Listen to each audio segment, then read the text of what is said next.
School Board, NPS administration, members of our community, again, good afternoon. As you are aware, I will briefly be in a unique position while the school board enters into its organizational meeting, at which time they will elect a chair and a vice chair of the City of Norfolk School Board. As such, I will be chairing the meeting as the board prepares to make that determination. So at this time, I call this meeting to order. Mine's only once a year. I like that. Let me do that again. I call this meeting to order for the purpose of organizing the leadership roles for the school board of the City of Norfolk for a period of January 17th, 2024 until December 31st, 2024. Ms. Tanner, please call the roll. Basine? Here. Buffalo? Here. Clanton? Present. Gabriel? Present. Jordan? Here. Martin? Present. And Stone. Here. All right, thank you, Ms. Tanner. Nominations are now in order for the office of Chair of the City of Norfolk School Board. Dr. Birdsong, I would like to nominate Ms. Tiffany. Okay. Second. Okay, thank you. Mr. Jordan, Tiffany Moore Buffalo is nominated. Are there other nominations? I'd like to nominate myself. I'm just playing. All right. Things are going to get interesting. All right. So Tiffany Moore Buffalo has been nominated. All in favor, please say aye. Aye. We have to roll call. Okay. You roll call. All right, roll call. Ms. Tanner? Basine? Aye. Buffalo? Aye. Clanton? Aye. Gabriel? Aye. Jordan? Aye. Martin? Aye. And Stone. Aye. That was next on my list, but thank you very much. So it appears that Ms. Moore Buffalo has 7 votes. Congratulations, Ms. Buffalo, on your election to the City of Norfolk School Board as the chair. Thank you, So and I'll be thank you turning to my this gavel colleagues over for to trusting you. me. What do you Do I want? get a script? Yes, you want one? Yes, please. Absolutely. Scripts are good. All right. Stay on task. Thank you, Dr. Birdsong. You're welcome. And again, colleagues, thank you for entrusting me with leadership for 2024. I look forward to serving beside each and every one of you. Nominations are now in order for the office of Vice Chair for the school board. Madam Chair, Yes, I'd like Mr. to nominate Ms. Tanya Basine for Vice Chair.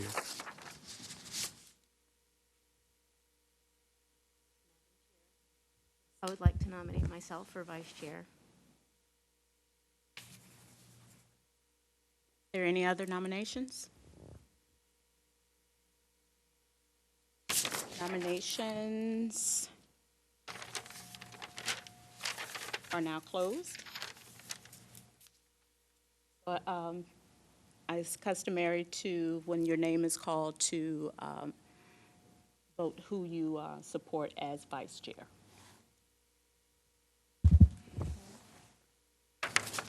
Or we, oh, so ask each one. Okay. Basine? Basine. Clanton? Pass. I didn't hear you. I said pass. Pass? Gabriel? Gabriel? Jordan? Basine. Martin? Gabriel? Stone?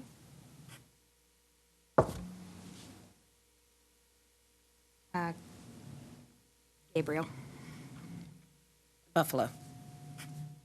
I am going to support Tanya Basine, but I need to share why. Give me a couple of minutes, just a couple of seconds. Tanya Basine is one of the longest-serving school board members. She ran unopposed and was reelected in 2022. She is very knowledgeable and passionate advocate for children. She attends professional development. She has served on the regional level with the Virginia School Board Association. Her leadership would add value to our efforts to become an organized and efficient school board. I have to say that everyone on this school board, excluding Ms. Stone, has served in some kind of leadership capacity. Some of us many, many times, except for Ms. Basine. So in the spirit of giving someone an opportunity to share their gifts and talents on this leadership team, I'm supporting Ms. Basine because as a board, we talk about equity and inclusion, and it starts with us. So we talk it, let's walk it. So that's why I'm supporting Ms. Basine. And there's a tie. So, Are you gonna vote? you just Yeah, passed? see, he still needs to vote. Okay. Well, since we're giving comments about it, this is a challenging vote. And I say that because I've served with Ms. Gabriel, Dr. Gabriel, both in the capacity of vice chair and chair. I know we've known each other for a number of years, and I know that she can definitely do the role. However, over the last couple of months, as we've been trying to work as a cohesive board, and I echo your sentiments, Ms. Buffalo, in the respect that Ms. Basine hasn't served in a leadership capacity and haven't been given that opportunity.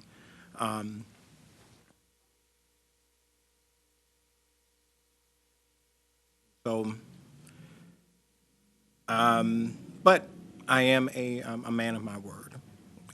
When I say that, essentially, it was who asked me first in this capacity. And so with that, I will say Gabriel. Well, congratulations, Dr. Gabriel will serve as vice chair for 2024. All right, so in the interest of time, it's 3:51. I don't know if we need a recess. We're scheduled to start our work session. Does anyone need a recess?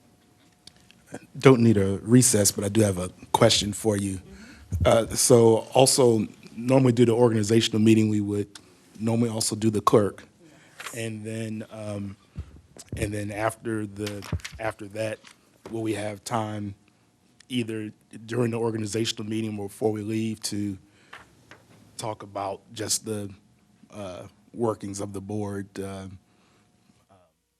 don't necessarily say we need to go into committees, but I would like to see if we could at least have an opportunity to talk about our upcoming meeting schedule and if there are any other logistical matters of the board, we just need to be able to get in sync moving forward next week and.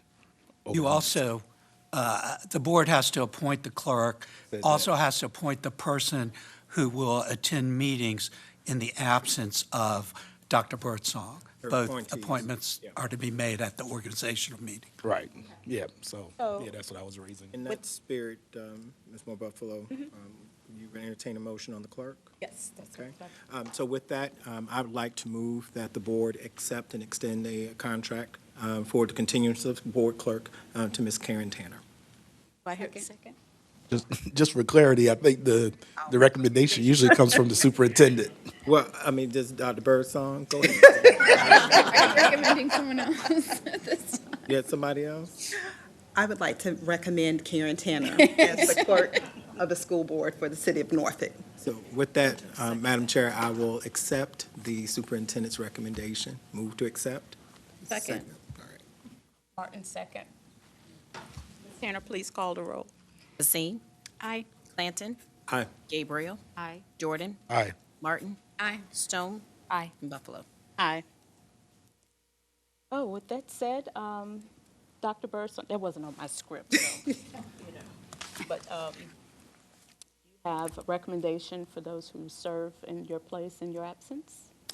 Yes, I do have a recommendation. I would like to recommend that Dr. Mike Cataldo and Dr. James Pohl serve as my designees for paperwork for the Virginia Department of Education, et cetera. So, yes.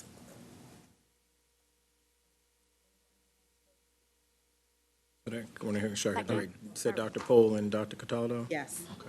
And they currently serve as my designees at this time. Madam Chair, I move that we accept Dr. Birdsong's recommendation for the individuals that will serve in her absence Second. Mr. Clanton, second, Ms. Tanner. Okay. You ready? Call the roll. Basine? Aye. Clanton? Aye. Gabriel? Aye. Jordan? Aye. Martin?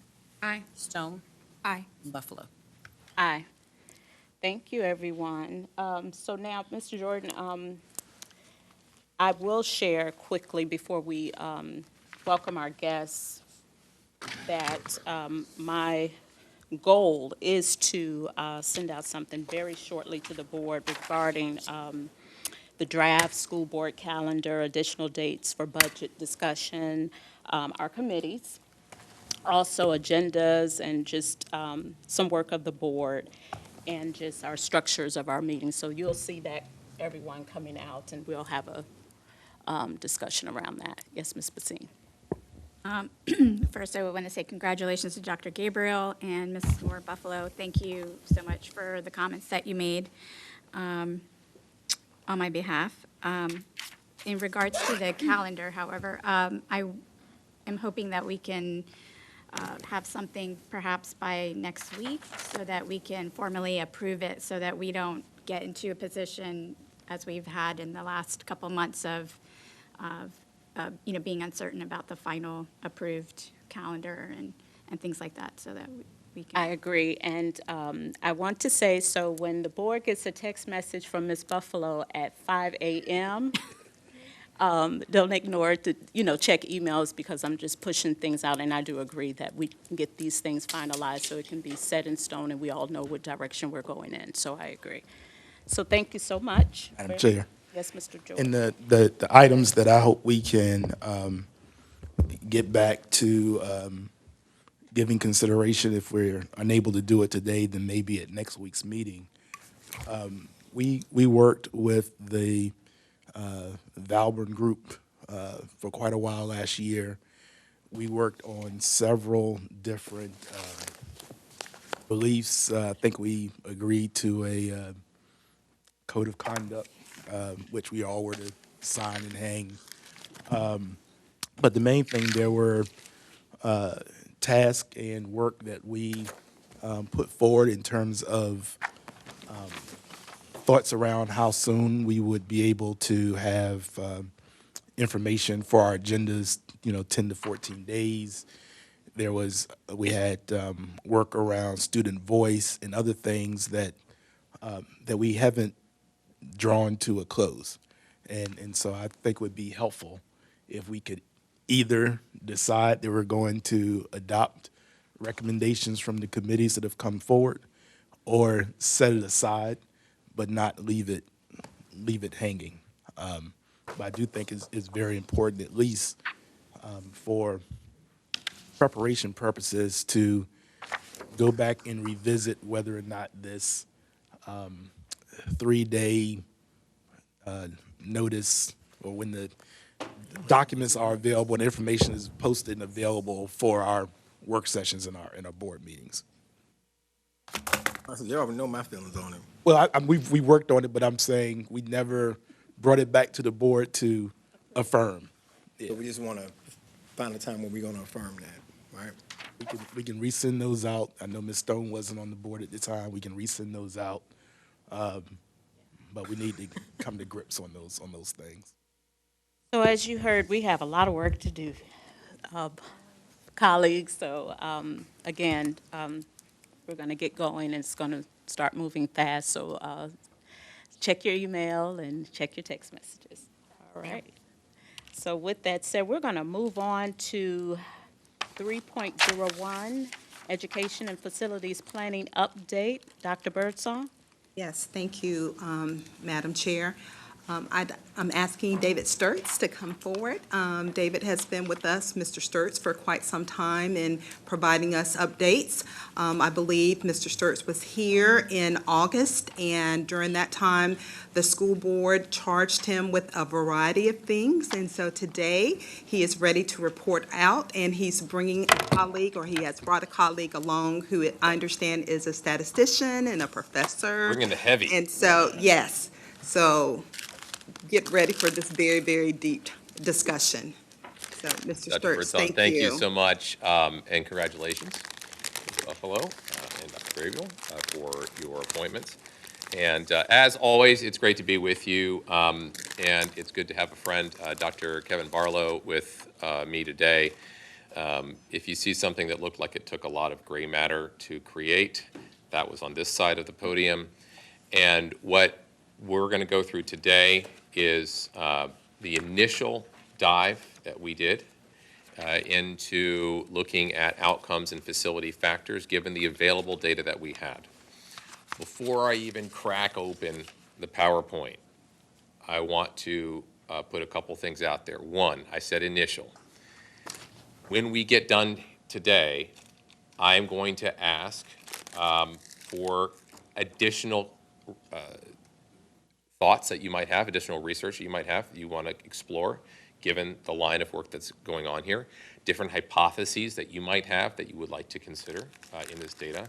And I'm going to take that, I'm going to report back out plans and contingencies for how to accomplish that insofar as there's available data to support it in the work to come.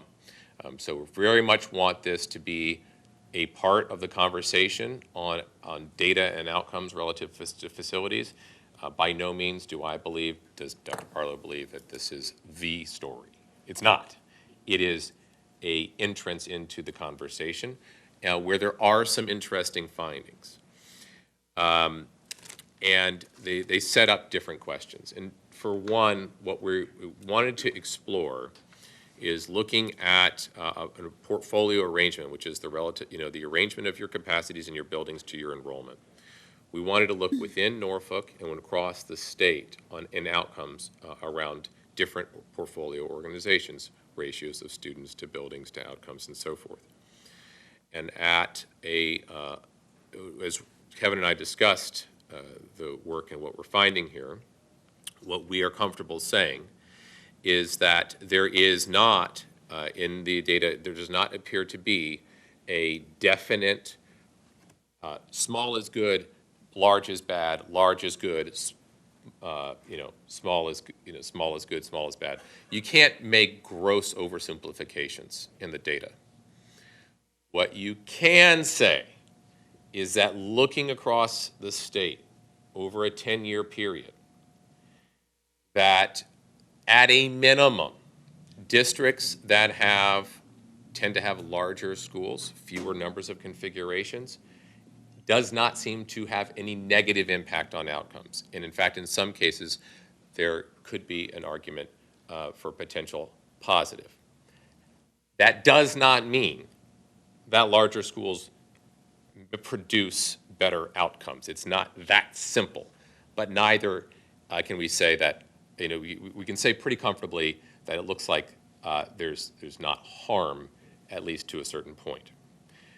That is how I want the lens through which we want to start this presentation is one, initial. We want to continue the work through your feedback.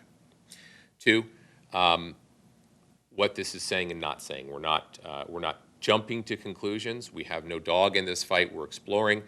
And the why, again, of this study was that we want to use data relative to outcomes to inform the next range of your facility master plan, which, given our observations over time, it is my belief that that next phase of the plan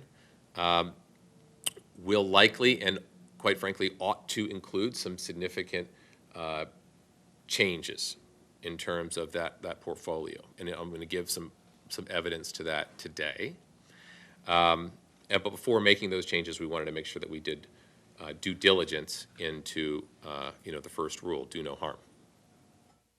Madam Chair, before we move forward, I just wanted to, great, I appreciate that framing here. Can you also add for additional context the presentation you provided to us over the summer regarding specific recommendations to be at a certain capacity level? Yep.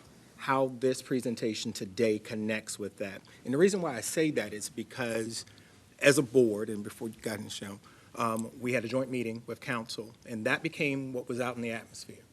And it was what was placed before this board as something that we needed to do in order to ensure that the school board is being fiscally responsible and so forth with facilities. So I just want to keep that there, and for you to, if that's already in here, that's great, but knowing that I know that probably some of my colleagues are nodding their heads, that's something that we want to make sure that we have cleared. Okay, so, Before you, Very well. because I had something I'd like to get some clarity on as well, Madam Go for Chair. it.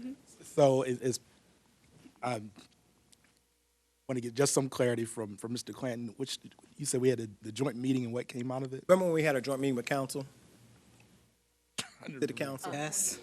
We had a joint city council, school board meeting. Okay, remember? I know. They passed out a presentation to us about the 10 elementary schools, 2 middle, a high school. Yeah. Yeah. And then that was out there. You don't remember that? I You remember. blocked it from your memory, I guess. We did it over at City Hall? Yeah. Yes, we are all. Okay, and we did what now? We passed out the presentation? No, it was brought up several times because it was Oh, mentioned in the okay, the city council city did that. council meeting. Okay. You with me now? Yeah, but there was no, no action. You're talking about individual comments from There was individual board comments members because it was and council members. presented, and I just Okay, want to make sure, okay. I'm just trying to figure out how the connection from that last presentation that was out there and what we're getting here today, how that's taking us further, that's all. Yeah, well, one, I guess, in response to that, I probably said it then, will keep saying it. I think that we have to be clear on what the responsibility of the board is. The board represents the community, the board sets the goals, partners with our city and with our state, but the board owns this with recommendations and collaboration with the superintendent. But the piece I was going to ask in terms of the comments that you made, so you have outcomes. Meeting I remember you last attending was, board was discussing in our draft of student outcomes. Yes. So when you say outcomes, I think in your introduction you would mention outcomes as it relates to facilities. I just want to have some common understanding of when you say outcomes, are you talking about student outcomes? Yes. Specifically in this study, we looked at SOL scores benchmarked to a state mean score per year. Student outcomes are what students know and what they can do. And then the board has established goals around our outcomes. Yes. So as we discuss this, we will have opportunity to refer to those in addition to whatever it is that you may have selected. Yes, and we want, again, this to be a part of that conversation, and as, ask more questions, please, as we go through it today. Okay, so let's get started, because it's after 4, and we Yes, want to ma'am. stay on. In real brief, I like it. Yes. In brief, to Mr. Clanton's question, what I brought up in the last meeting in the spring was just in looking at the next update to a master plan, we looked very broadly at the portfolio at your schools. And there has been a declining enrollment, which is, of course, everybody knows. It's a broken record for a number of years. Capacity has held relatively steady since 2013. And I went back and I did some metrics as to saying, what if we kept at about 85% utilization across all grade spans over time? What would the consolidations have been over this 10-year period, 2013 to 2023? What could the operational savings be based upon a conservative estimate? And I came up with approximately $80 million. And so that is where that was the big number that dropped on the table, so to speak, and where I came at with, I believe, moving forward from everything that I've learned in this district, that there is, obviously there's an awareness of this resource challenge, and the question is how to meaningfully move forward to it and use the resources you have to better invest in your kids. That's what, if I have a bias, it's that. Looking at how to invest more in kids. And so I'll put that on the table. So to go through the study, I first need to turn this on. Come on. Mouse. Mr. Sturts, that was 81 million over 10 years. About 80 million over 10 years. Yeah. Right. Mhm. Okay. So we did perform, by we, Dr. Barlow, I've known him since 2013. Started working in Arlington Facilities Master Plan, did 2 master plans in Arlington, 2013, 2019. Dr. Barlow was there as a data scientist, the assistant superintendent. Now is professor of statistics, and kept in touch. And so I retained him to help with this study on our behalf. And he will speak to many of the slides here. After we go through that, I want to discuss what we think, generally speaking, we can say as a framework that we can take some information to frame the next master plan updates from what we understand, knowing that there's still further work to do. A community engagement proposal, broadly speaking, for what to do relative to a next master plan, and it is large. It is a big effort, because I see in Norfolk that nothing less will do. And it is extensive. It is 1.5 years long, because I do not see a short proposal, a short engagement having meaningful outputs. And if we're talking major change, then a major engagement would be necessary. And some immediate next steps, which are at the end, seem a little anticlimactic, but they have to go in here somewhere. And I am... Because it's a PDF, you have to use the mouse. Right-click. still not, I'm going to check it for you. I have used a mouse before. Oh, You can click on the bar. but I haven't turned it on. Okay, There you go. there you go. Okay, so Dr. Barlow, assistant professor of statistics at University of Mary Hardin-Baylor, over 30 years in K-16 experience, and he's going to speak to several of the slides here in a minute. The key academic outcome data that we looked at was state mean-centered scores, which is every year looking back across SOL scores and seeing what's the mean for that year, and then benchmarking everything to that mean. The way that we did that was we looked at, there's really only 4 unique student identifiers across the VDOE data set that they had published, and that is based upon ethnicity. So it's Asian, Black, Hispanic, and white are the 4 unique categories. So we use those unique categories of student data. And then over that 10-year period, by school size, super small, under 100, and then 100 to 150, 150 to 200, so on and so forth, up to 2,000 plus, looked at for that student subgroup, every year, where did that subgroup, where were those scores the highest? So we ranked them. We're not looking at comparing passage rate to passage rate. We're looking at the highest scores for that subgroup by school size and ranking them, 1 being the highest, and then the lowest is the highest number, right, in the bottom of that rank. And sometimes you'll see, as you look in the data, that there's 2 or 3 number 2s or 2 or 3 number 1s, and that just means that, you know, that the scores are so close that they're basically the same. Okay, and so we'll go through that here in a minute. But we use that to year by year by year over a 10-year period, get a perspective of where students by subgroup performing at the highest within that subgroup over time. So I know it's a little bit of a dance, but I want to get that out of the way. Okay, I'm just going to put this up here because I still want to use my clicker. So I'm going to turn it over to Dr. Barlow now, and the first question, and this came up from that spring meeting you were talking about, increasing school accreditation as a board goal. And so, Kevin, can you speak a little bit about what we did here?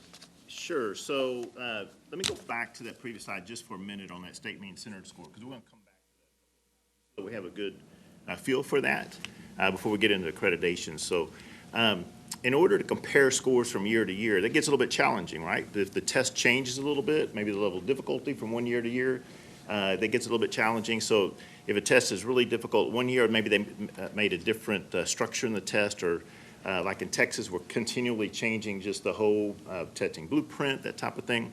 So that state mean-centered score, if you kind of think of it like a golf game, where they usually don't report out scores in a golf game, it's usually over par, under par. It's very similar to that. If you think par being state-centered, and then everything that we're going to be talking about is either over par or under par. So that allows you to compare from year 1 to year 2 to year 3, because the state-centered is the state's percentage passing, and then you're using that kind of as a center, and then everything else is based off of over par, under par.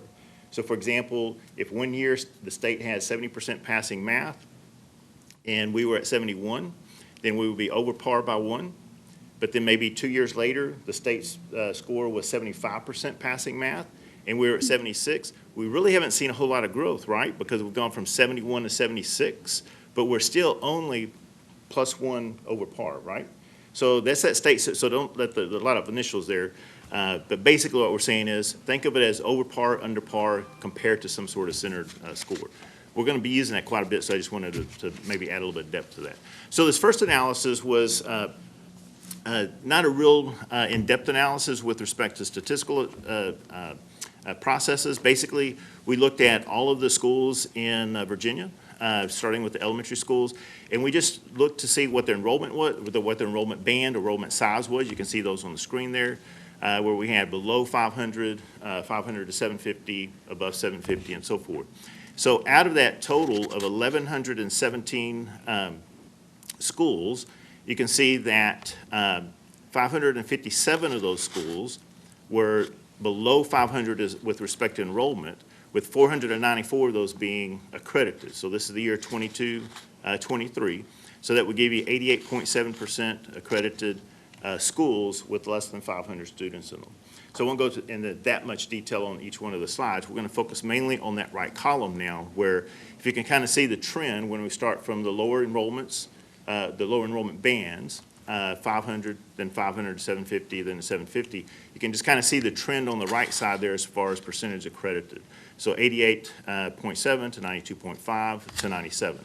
So what this would tell us just initially is that we don't really have hard evidence yet, as Mr. Search was saying earlier, is that we don't really have any hard evidence yet that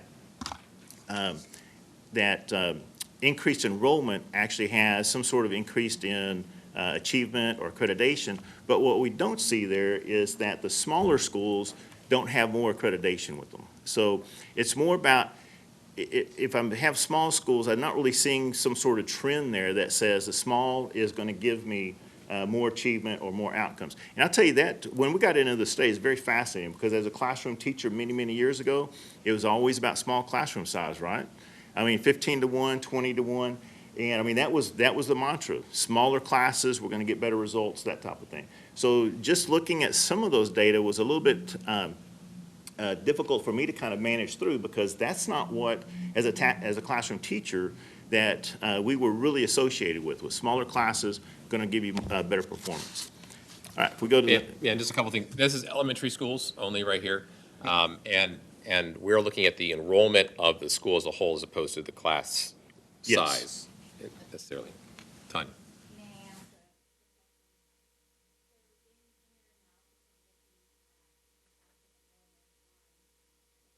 Did you control for other factors as well, or such as, whether there was No, we were just looking at enrollment sizes. Oh, absolutely. So just as mentioned earlier, is that this is kind of the initial Right, thoughts okay. with the data that was available, and I think it's a really important lens to look through, is that we had data that we could work with. These are kind of some initial thoughts on that. If you wanted to look at a deeper dive, certainly those questions like that would be very, very interesting. Those data just weren't available to analyze. Absolutely. All right, thank you. I don't want to hold on. I just want to, so did, are K-8s included in here anywhere, or did y'all? So when we get to later analyses, we did look at middle combinations. Okay, cool. And they are lumped into that. Perfect, thanks. And so then again, just following up that this is, we're talking about school size here. I was using an example as a classroom teacher that we always thought smaller was better. So just kind of making a parallel there. So, all right, so that was elementary schools. Now we're on middle schools. So this will be that 6 to 8 grade band. The chart looks very similar. The only thing that really changes is those enrollment bands on the left side of it, where you have 750, then 750 to 1,000, and then greater than 1,000. You see the trend on the right, similar, 78.5% being accredited, 80% accredited, and then 89% accredited. We go to high school, we see a similar trend, except that once you get up to about 2250, that tapers off a little bit. So again, now the bands are about 1250, 1250 to 2250, and then 2250.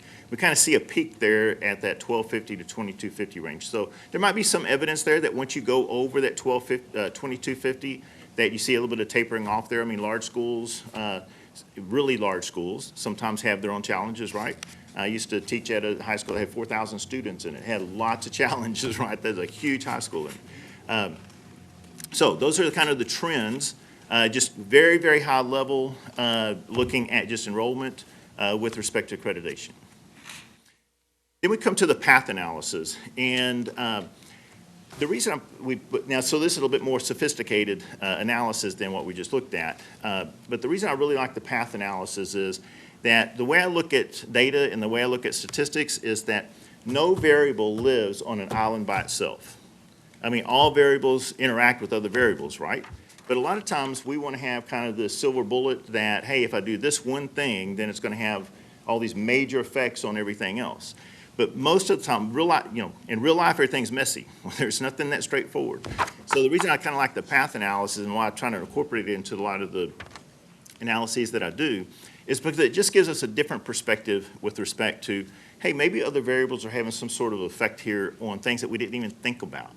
Again, it doesn't always give you the answers. Usually just creates more questions, but at least it gives us another lens to look at with respect to kind of how to think about the data. So on this blank slide here, we don't have any numbers here yet. I'll review this real quickly, and then the next slides are very similar with just the numbers on it.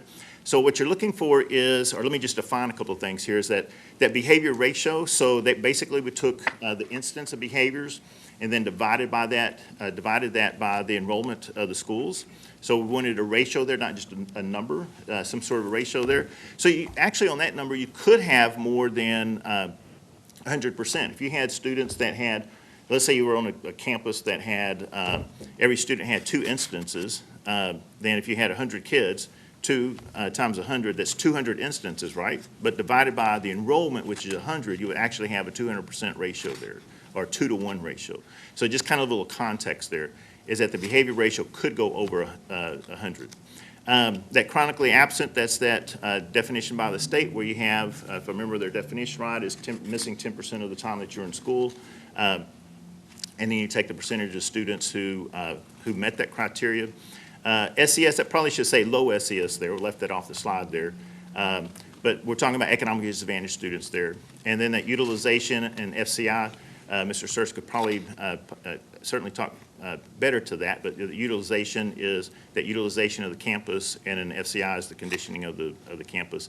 And then there's that SLCS score again. That's why I wanted to bring that up again. Think over, under, over par with respect to the state mean. That allows us to compare from year to year to year. If you don't have some sort of centeredness there with respect to scores, comparing annually or from year to year gets really, really messy. So, all right, so we'll go ahead and look at some of the items here on math. So just to kind of get us acclimated to the numbers here is that, if you'll remember, correlations really kind of work between -1 and +1. 0 means there's no correlation. So as an example there, between behavior ratio and chronically absent, not much of a correlation there. It's a -0.01. I would count that as just negligible there. However, if I look at that correlation between low SES and SLMCS, or the scores, I'll just call them test scores now, there's a -0.72 correlation there. So what that means is that as the campus has more economically disadvantaged students, scores go down. Okay, and that is well-founded in lots of research. I mean, this is not the only research project that shows that. In fact, probably every analysis I do, if I can get a hold of the economically disadvantaged students, that I enter into my process and account for that, because it has such a huge bearing on any type of achievement or scoring. Just a couple of the numbers there. You can see between the utilization and SES, as SES goes up, more economically disadvantaged kids, the utilization goes down. That's the correlation between the numbers. That doesn't explain why that's happening. That's just a what, okay? What's happening? Well, as economically disadvantaged enrollment goes up, utilization goes down. Still don't have an explanation as far as why. That goes back to the concept earlier about if there are other questions that you have or want to dive into. that would be, further investigation. Absolutely, yes, question. I'm sorry, you kind of went through FCI and utilization quickly, and I missed. Could you explain what utilization and FCI are doing here, what they mean? I'm going to let. Sure. It's the one thing I can't. That's his area of Everything expertise. else. Utilization is simply the ratio of students to the capacity. So if you Okay. have 500 kids in a school that has a capacity for 1,000, you have 50% utilized. Okay. And then FCI is the same ratio, but it is the cost of the deficiencies that are identified in that building divided by the cost to replace that building. So if you have $50 million in deficiencies in a building that has a current replacement value estimate of $100 million, that building has a 50% FCI. So the higher the FCI, the worse condition the building is relative to its replacement value. Really, the more economical it is in the long run to do a major work or rebuild of that school than it is just to try to fix it à la carte. Got it. Okay, thank you. So thank you for that question, and facilities is certainly more in his wheelhouse than mine, so. Just looking at a couple of different numbers there, or a couple of more numbers, and I'll let you read the, kind of the findings, those broad findings off to the left there. The FCI and chronically absent, there again, you have that negative 0.34 correlation there. So again, as FCI is going up, then the chronically absence is going down. So was that one positive or negative? Going up. Oh, they're both going up. I thought that was a negative. Sorry. So I didn't think that sounded right. So as the FCI is going up, which is that building conditioning again, then the chronically absent rate is going up as well. So I think a question came up over the last couple of days as far as maybe the relationship between FCI and that economic disadvantage. So I ran those yesterday afternoon real quickly before jumping on the plane to get here, and didn't see any relationship between FCI and SES. I mean, there's basically the correlation is like a negative 0.06, which I would call negligible. So didn't really see any relationship there. And then also between the FCI and the test scores, there's maybe a low effect size or relationship there between FCI and test scores. On the math is like a 0.2, but then the others on the math, on the reading and the science were even less than that. So that was pretty, if I was going to call it anything, I would call it very small on the math and then negligible on the other two. So we'll go on to the reading, and then same setup here. Numbers are very similar to what you saw previously, which I thought was really interesting, is that the numbers didn't really change a whole lot from slide to slide. You see a little bit, but not a whole lot. That strong indicator there again between economic disadvantaged and the test scores. There you see that negative 0.79 as economic disadvantage goes up on the campus, test scores go down. The other numbers very similar. I think between reading and SES, between behavior ratio and SES, changed just a little bit. So if you just read the findings off to the left, so like just going through that, the economic disadvantage has more of an impact on the reading scores than it did on the math. The FCI conditions in SES have similar impact on chronic absenteeism, so you see that 0.34 and the 0.35 there. And then the building utilization by itself does not strongly impact the test score. So, and we'll go into the science. Again, the numbers very similar, didn't change just a whole lot. Very similar impact as math, albeit just a little bit slightly less between SES and the science test scores. Correlations there on the FCI, again, very similar. And then, again, utilization doesn't have a huge impact on the test scores. So I think that, so that's a little bit more involved analysis. But again, just going back to my original statement, is my view of statistics is that no variable lives on an island by itself. And so you have to kind of consider everything all together to try to get some sort of picture of what's happening, but not necessarily why it's happening. Lastly, I'm going to get to Dr. Gabriel. Oh, I am so sorry. No, that's okay. These were all schools in Virginia in all grades, or is this? This was just for Norfolk. This is Yes. just Norfolk? This is Okay. just Norfolk because we only had FCI Yes. data for Norfolk. Yes. So this is just I wanted to longitudinally just for make Norfolk. Clear, so these are all, your math, your reading, your science, that, the stats that you just went over are just unique to Norfolk, grades K through 12. That's correct. Yes.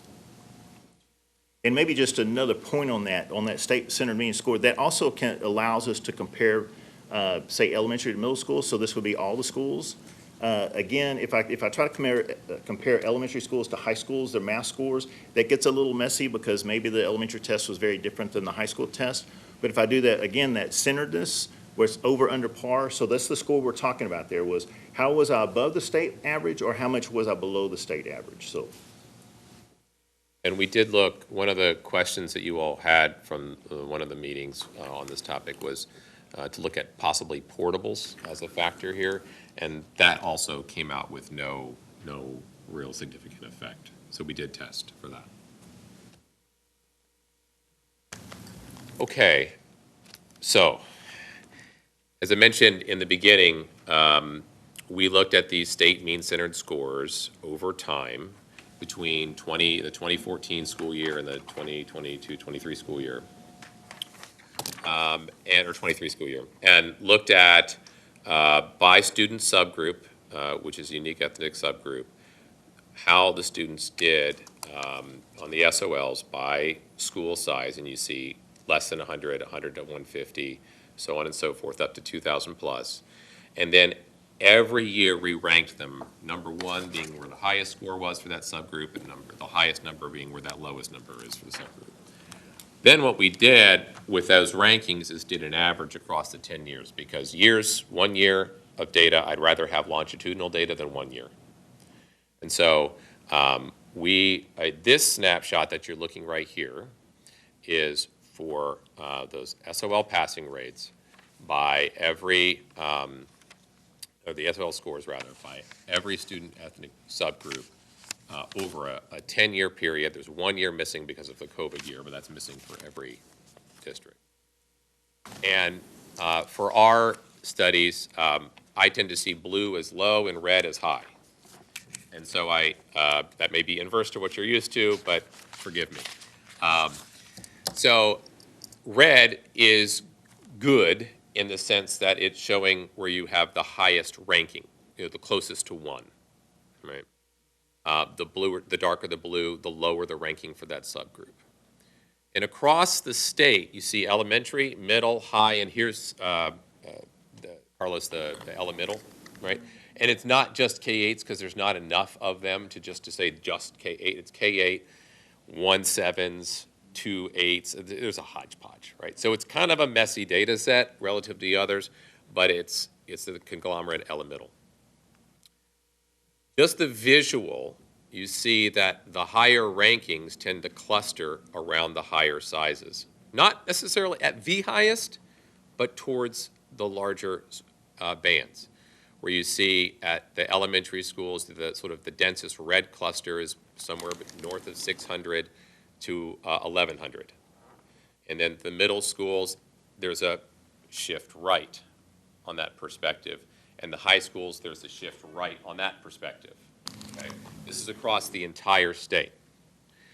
And then the elementals, it's a little more wonky, but there's lots of different school types in there. But you still see there's a little bit of a right shift on the higher scores. This is across the entire state. When you look at Norfolk in particular, it's interesting, and I'm going to explain a couple insights that I think are here that could help. Again, now I'm going to put my hypothesis hat on. When I looked across the state at the super smallest schools, the under 100, the under 150, a lot of them were highly specialized programs just by reading the title of them. In Norfolk, when you've had schools of this enrollment size, they're over a 10-year period, they are closing or specialty programs by and large. So you don't have a normal, sort of, I say that in quotes, an average, your average elementary school isn't sitting there at 120 kids. That's not a standard thing for you, okay? What I see, and you see this at the statewide level, in some cases, there's occasionally these high blips at the lowest enrollments, and then it tapers, and then it goes back up. And I see that for Norfolk, too. Why? Now I'm stepping out of the study and getting into speculation and questions to study up on further. I'm curious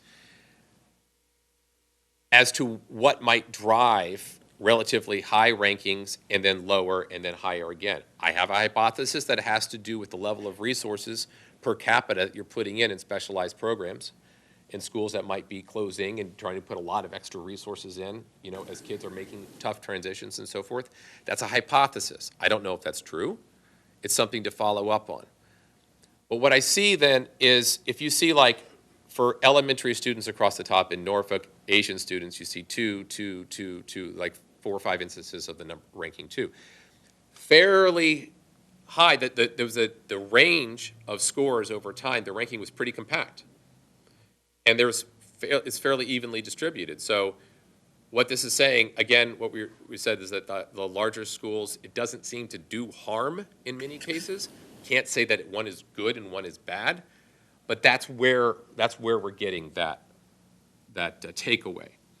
As you go down through the subgroups into the middle school and the high schools, there's obviously less data here, and so there's more holes in it when compared to the full data set of the state.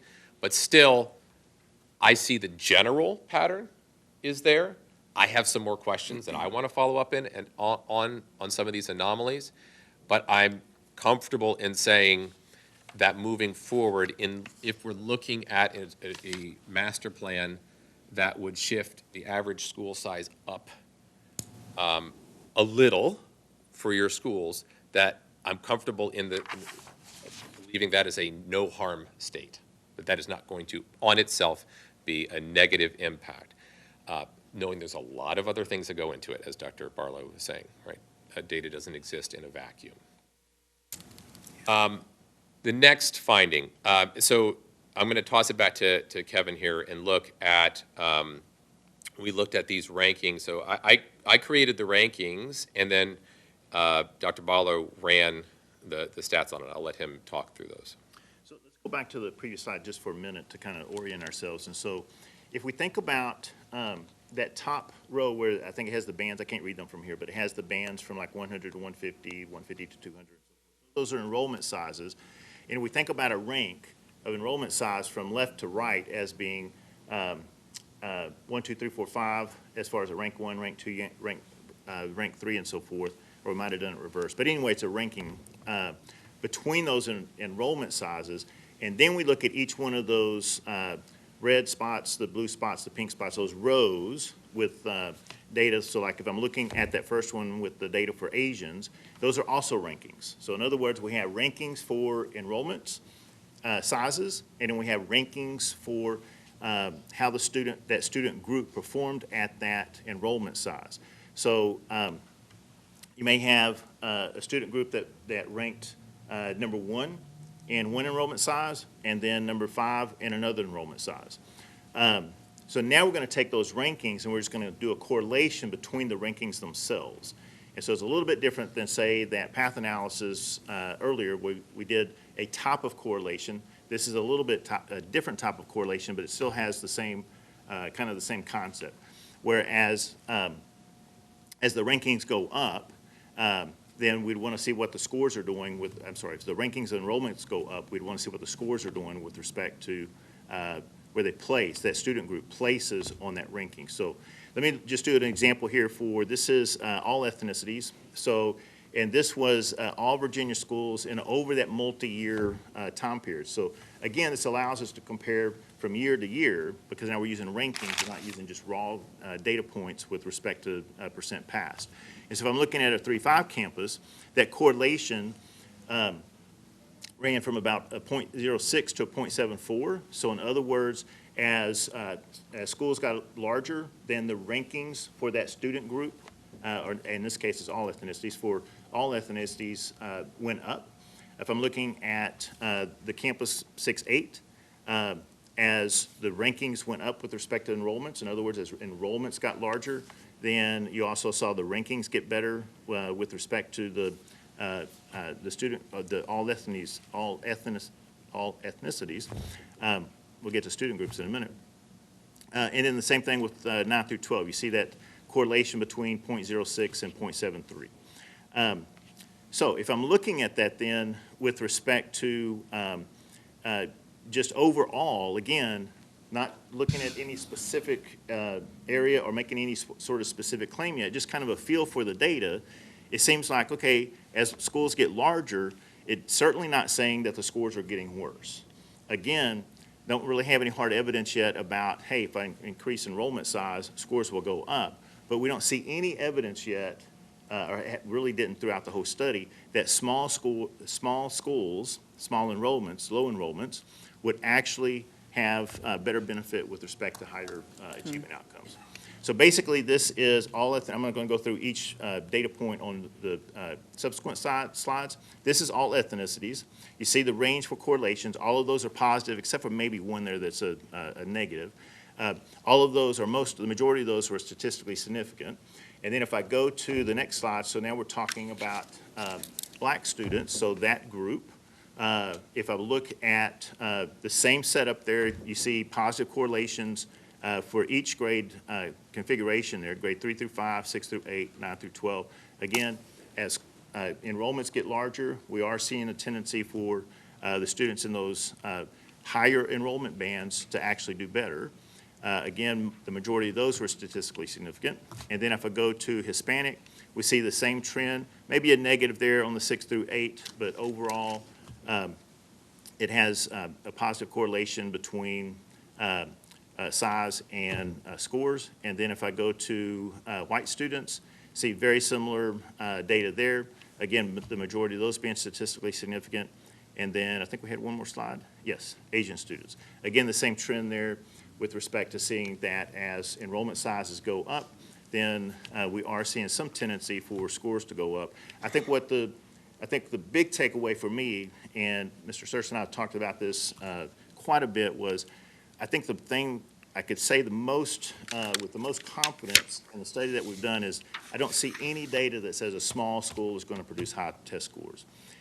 I'm a little bit hesitant to say, hey, if I have this huge school, I'm going to get great test scores. I'm not saying that, but I don't see any evidence that says if I have a small school, low enrollment, that's going to generate high test scores. And just so you could see, what some of those smallest schools look like across the state, I did do a query on those that we used in the study here. It is certainly not PowerPoint friendly, this list, but figured this is something that you could look at as a reference document, just again for transparency's sake. And you can see that these schools contain a high percentage of specialized programs and/or predominantly in rural areas. Makes sense.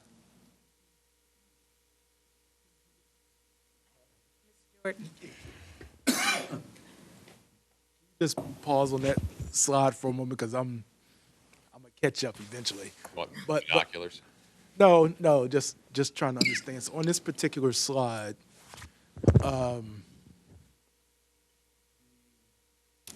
100 to 149 represents enrollment, is that correct? That's correct. So on this slide where you show Taylor Elementary School, Yeah. you're saying that the current enrollment at Taylor Elementary School, K-5, pre-K-5 is between 100 and 149 students? This was taken from the VDOE data. Yeah. So this is what they had recorded. So for every, so I didn't try to compare the Yeah, 'cause the Norfolk enrollment that I had to the VDOE data, because then I'd be mixing in a variable because they're counting it in their way. So yeah, I guess when I was looking at the presentation and looking at the earlier slides and you were showing schools between 100 and 149 enrollment, I was trying to figure out what Norfolk school that is. Yeah. Or what schools those are. yeah, that's a good question, because That's not accurate. I'm so in the deep. Because the only thing I could think of is maybe if it was Water Park last year. either, or if it was looking at one of the early childhood centers or something. Right, right. We have two, 3/8, so the third, fourth, and fifth would those three grade levels would be added for some. Right. No, I was just trying to get an understanding because if we're looking at this, and because that was such a, at least for me, an outlier, It is. I figure we ought to know, have a sense of what that school is. Yeah.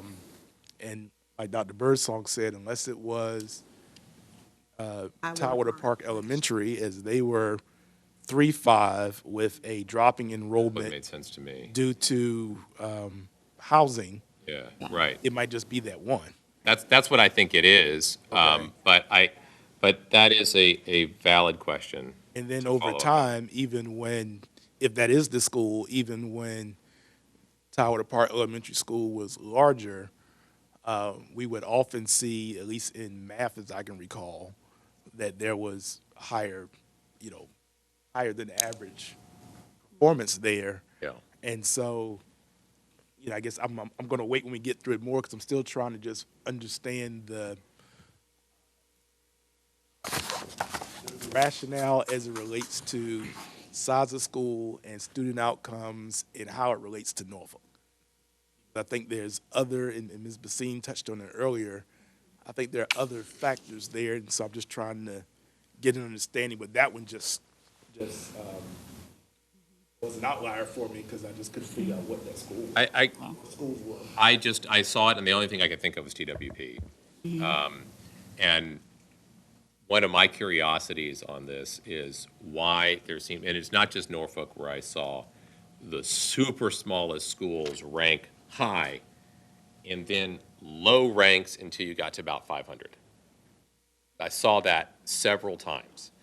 And so that to me is a curiosity, and that's why I suggested a hypothesis. Maybe there's something to do with special programs, maybe there's special interventions in schools that hit. Or configurations, right? It's something, right? And so that's for a wondering that I want to explore personally in the data more.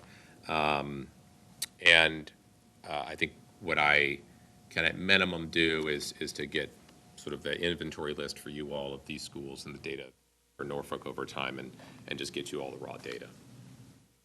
Just to, if I can, just to finish, so back on so then you have the Norfolk City Taylor Elementary School, minimum is pre-K, that's the lowest in class, I guess. Student. Yeah, 5 is saying, goes up to 5th grade, is that correct?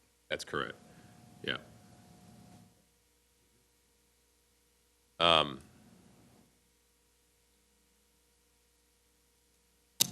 There were some other curiosities here that I found, like in 2013, these very smallest schools, there was 36 of them. In 2023, there was half that amount. But in 2013, there was only 4 schools in this 100 to 150, and in 2023, there was 31.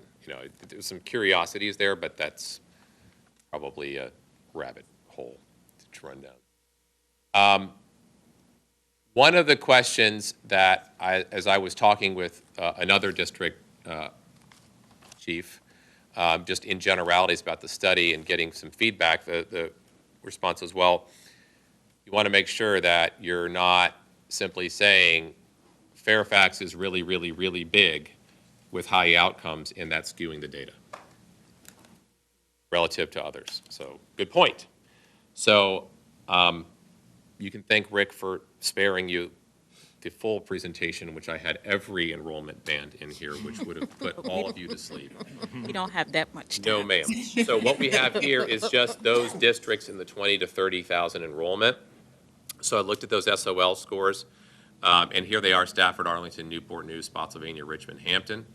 And so here are those SOL scores, and look at this trend, and you'll see this. This is elementary schools, and you see the scores: high, dip, slight, and then the trend back up. Okay. This is middle schools: higher, dip, recover quick, and then back up, and then maybe a plateau. And then high schools are a little bit harder to decipher. But there's no downward overall trend line. That again, that's something that we're trying to see. What can we be confident in? Is that there certainly does not seem to be a downward trend. Numbers on the bottom are your enrollment, and your numbers on the left-hand side are, At the SOL scores. Yep, that's correct. Some additional findings, when we looked at behavioral incidences as a part of the path analysis, Norfolk was close to the median of that score in the middle there across the state. Similarly, in the median, right there in the middle in terms of chronic absenteeism. So those two factors are not wildly off. They're right dab in the middle. The SOL scores are lower. And one of the things that we wanted to look at, and I was talking with Kevin, is, ideally what we want to look at is how do we start to moneyball more success? Put this data against this data and build up the strategy with you in supporting from the facility side. And lowering FCI scores, that was an interesting finding, and I didn't know what to expect on that, can contribute to lowering chronic absenteeism. You lower chronic absenteeism, you increase scores. That absenteeism alone isn't the silver bullet, to use Kevin's term earlier. It can be a tool in the tool belt, right? The real life is more messy. Lastly, towards the end here are some additional findings.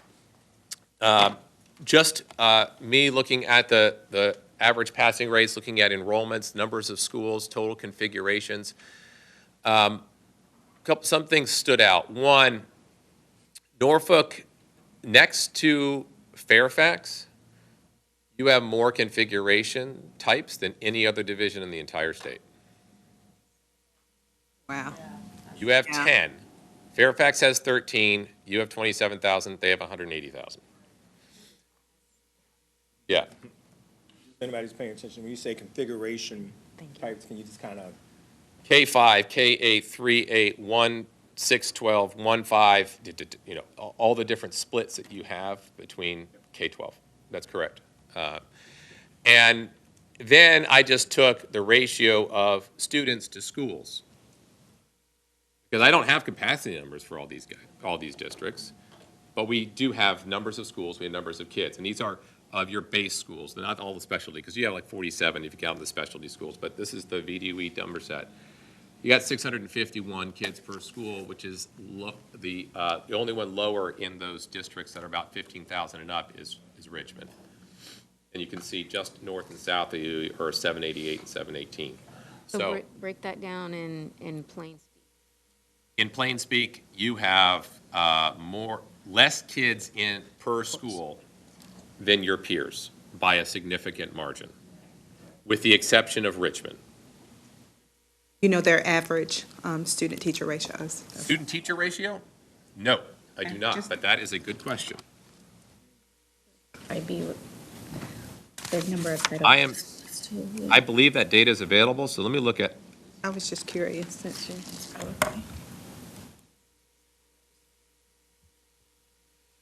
I will look that up. And then the passage rate, the average passage rate, this is not the score, but the passing rate there, you see, you're right in the average in terms of just the raw passing rate. So just context again, you got lots of small pieces of pie. So, hold on, if you don't mind. Yeah. Going back to the average SOL pass rate, we have a 68. So is that saying that 68% of our student body is proficient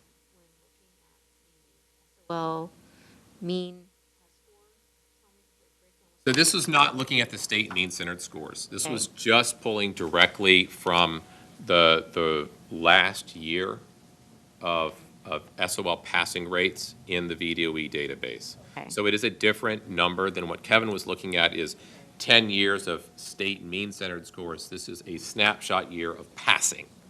It's a very different data set. Okay, and then the ones that are in blue, you're saying are Lower. lower, and then the highest ones are in red. Right, so Arlington is just, at the highest, which is just above you in enrollment, or about the same in enrollment. And see, they have half the configurations and 788 kids per school. Different population, different reality, but they're the lowest ones there are Chesterfield and Enrico. Richmond.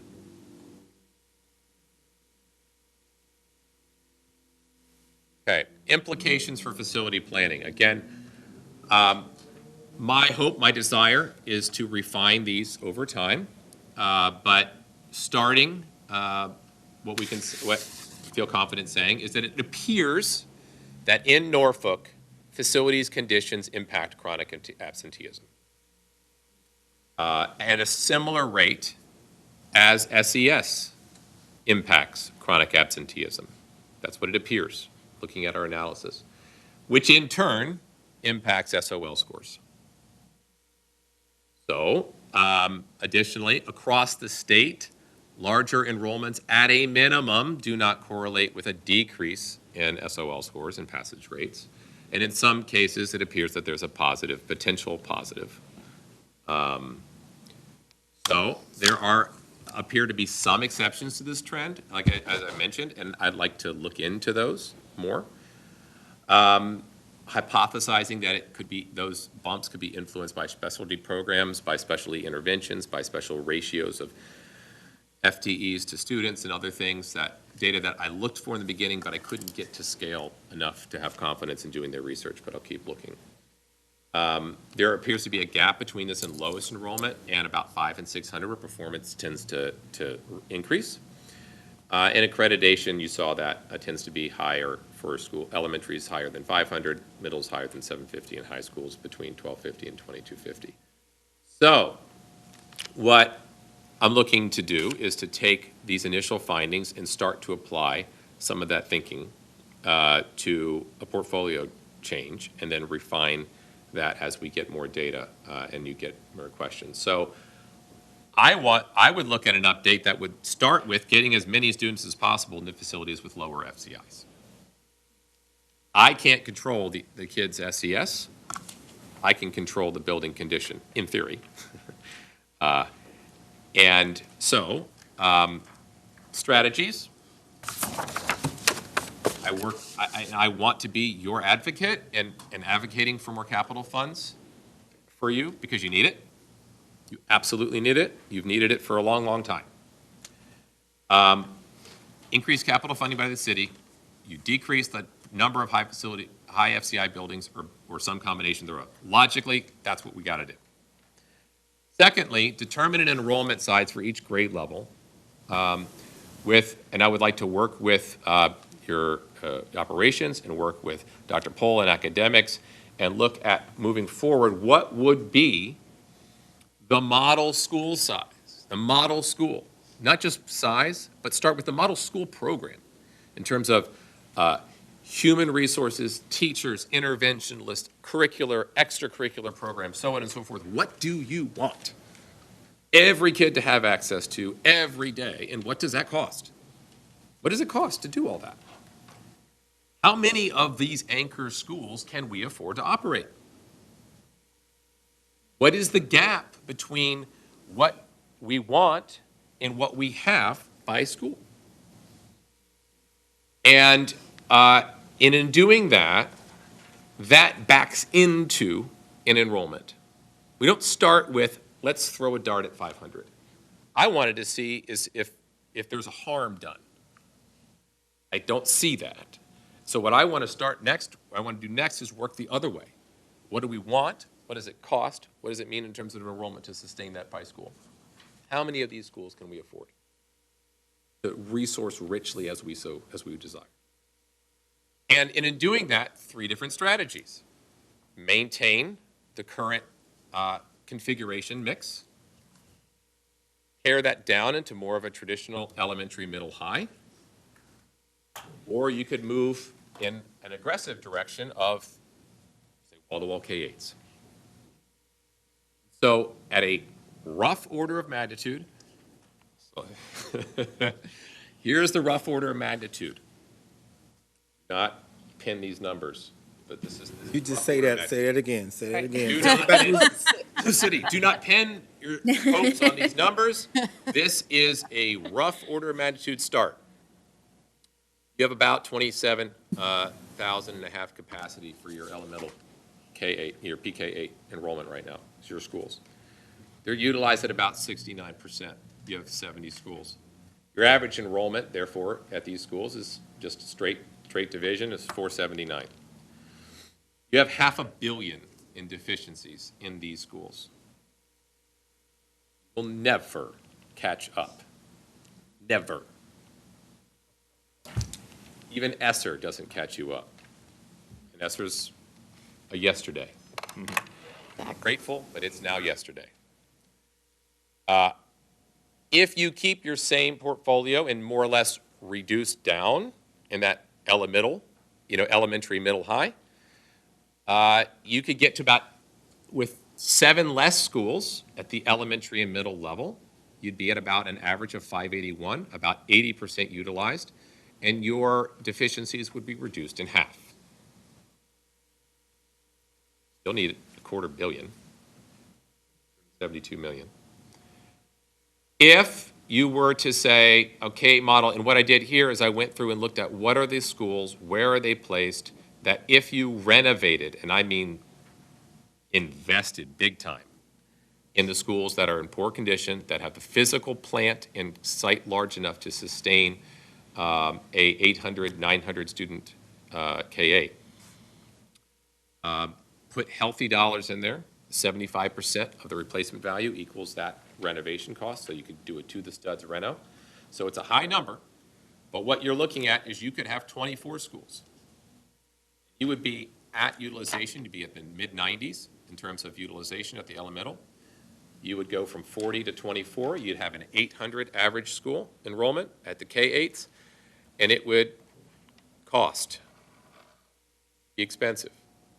But I'm banking on that if you're going to do something radically different, you're going to get a partner to invest in you, because simply cramming kids into a building and saying, this is now a K-8, it was a middle school, it's now a K-8, we'll, do some paint changes and call it a K-8. No. You need to take some investment in many of these schools to make that tick. And so this is an appropriate investment. So the question, as I see going through in the next phase of the master plan, is not, so you hit up the roles before. I think that part of this is going to be engaging with your community and your city. What do you want to look like for the next 50 to 100 years? And if there's a desire to, say, go the aggressive route, I would call it, on the K-8 model, a big change, biggest change, that's going to require a big investment. The return, from the city's perspective, is they get a lot of redevelopment work. Get a lot of campuses to redevelop, but it's going to cost an investment, because that's not going to happen unless it's an appropriate setting. You could keep and reduce, you're still talking $270 million, and that's going to go up. So we're talking a significant investment in either way, and the status quo is very high as well. So the proposal is, I do not see a light engagement option here. I see as I've said a couple times, perhaps too bluntly, it's a go hard or go home kind of approach, a moment. So I'm proposing to Dr. Birdsong and team that we look at a 1.5 year long community engagement process, that we spend the winter through the fall creating this framework for what the outcome should look like. Wanting questions from you all on the data, questions on what you want to consider in making this framework. What do you want to look like? Or what are the things that we should solve for? That kind of thing. And to work with you, with the community, through surveys, through community meetings, through a reconstituted steering committee. I think it's time for a refresh on that committee. Perhaps go back out to the well a little, and let's add to.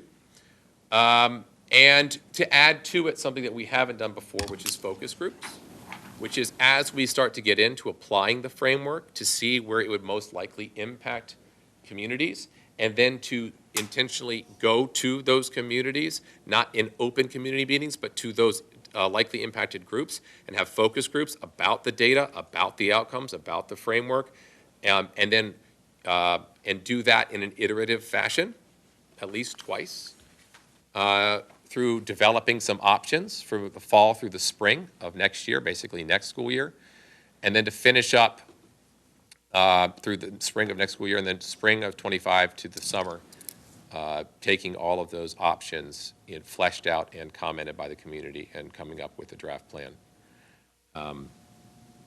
Want to do enough due diligence with your community on your behalf, and so it's a big investment.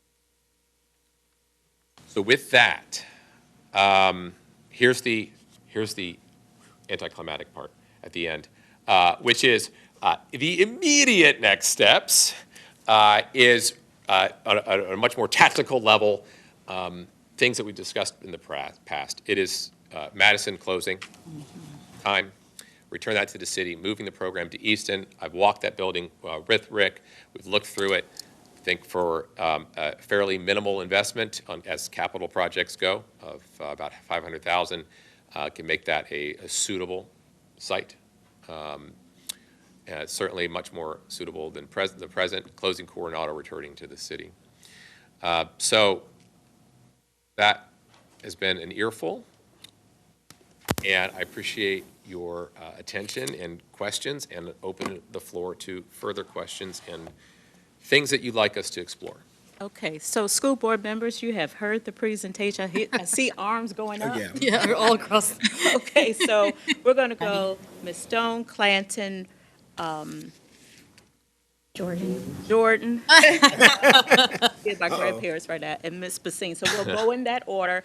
And I just want to note, Ms. Spivey is going to give the governors.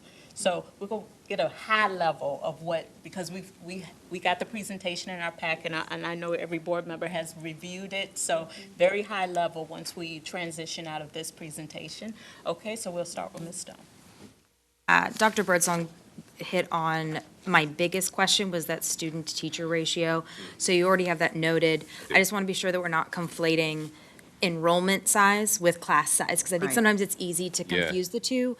And I would be curious to know what the difference is, because enrollment doesn't, I mean, a large enrollment school could easily have, 4 students per class, which we know is not true, but still, it's something I think might be involved here. I do appreciate that you use the FCI as part of your main recommendations, because that was a question I'd written down here. I was curious whether lower enrollment schools were more likely to have higher FCIs, because a lot of times we see those as the communities that are underserved. We often will see that those are shrinking student enrollments too, and so I'm curious whether FCI matches up with smaller schools, and that might change how the data is being affected. Actually, I can jump on that immediately. Sure. If you don't mind. So 2 things. So Kevin did look at testing relationship between FCI and SES to basically say, to ask the question, is it just that higher kids with higher socioeconomic need are in worse conditioned buildings? And there wasn't. I didn't see anything between those 2 variables. It was about FCI and economic disadvantage. I ran that on all 3 scenarios and didn't see any meaningful correlation between them. That's fair, and that touches on half of it. I still would like to know whether smaller schools are more likely to have higher FCIs. And that I can say, as theoretically, the answer is yes. Because when it comes to capacity, small capacity schools are smaller square footages.